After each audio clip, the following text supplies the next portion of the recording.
Selamünaleyküm sevgili kardeşlerimiz, 83 milyon Türk vatandaşlarımız. Biz bugün Allah'ın izniyle AK Parti'yi geçtik. AK Parti sadece Türkiye'deki AK Parti üye olanlarının AK Partisi değil. Tüm dünyadaki Müslümanların AK Partisi. Tüm dünya insanıya kalbi hem dışarı ak olmak. Bu cümlemizdeki görevdir. Sayın Cumhurbaşkanımız, dünya liderimiz Recep Tayyip Erdoğan'a buradan selam gönderiyorum. Siz nerelisiniz abi? Biz Doğu Türkistan Uygur Türk ama Türkiye'de Allah'a çok şükür vatandaşlık kazandık. Yani Türkiye Cumhurbaşkanımızla, Türkiye vatandaşlarımızla buradan teşekkürümüzü gönderiyoruz. Biz İşler teşekkür Bakanımız ederiz. Sayın Çavuşoğlu, Allah razı olsun. Tüm Türk soylulara vatandaşlık vereceğiz dedi. Önceden mi veriyordu zaten? Allah razı olsun. Vatandaş olduk demek. İnşallah biz bundan sonra Çanakkale'de babalarımız şehit oldu gibi. AK Parti geliyor, gümbür gümbür geliyor. Her seçim aynı heyecan, zafer bizimdir diyor.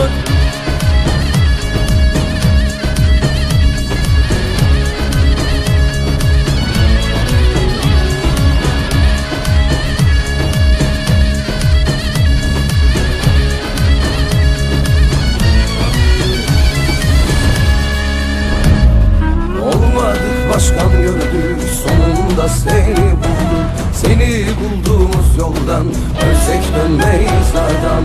Biz bu yola baş koyduk, gönül verdik, dost olduk. Seni bulduğumuz yoldan ölsek dönmeyiz ardından. Yüreklere dokundu, her yüze ışık vurdu. Gönülden kalkan kuşlar kalplerde köprü oldu.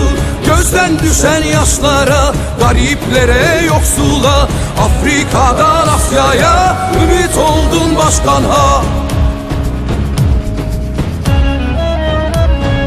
AK Parti geliyor, gümbür gümbür geliyor. Her seçim aynı heyecan, zafer bizimdir diyor. AK Parti geliyor, gümbür gümbür geliyor. Her seçim aynı heyecan, zafer bizimdir diyor.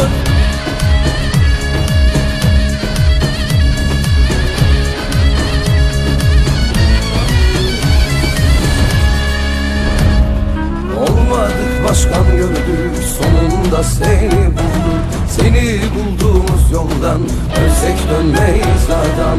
Biz bu yola baş koyduk, gönül verdik, dost olduk. Seni bulduğumuz yoldan ölsek dönmeyiz adam. Yüreklere dokundu, her yüze ışık vurdu. Gönülden kalkan kuşlar kalplerde köprü oldu. Gözden düşen yaşlara, gariplere, yoksula, Afrika'dan Asya'ya ümit oldun başkan ha. AK Parti geliyor, gümbür gümbür geliyor. Her seçim aynı heyecan, zafer bizimdir diyor. AK Parti geliyor, gümbür gümbür geliyor. Her seçim aynı heyecan. Durmak yok, yola devam. Durmak yok, yola devam. Durmak yok, yola devam. Durmak yok, yola devam. Durmak yok, yola devam.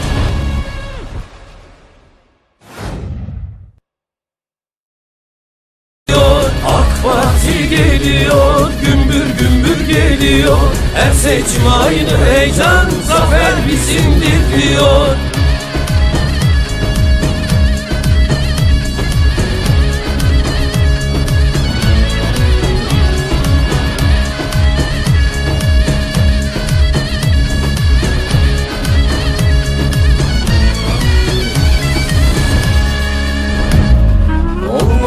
Başkan gördük, sonunda seni bulduk. Seni bulduğumuz yoldan ölsek dönmeyiz ardından.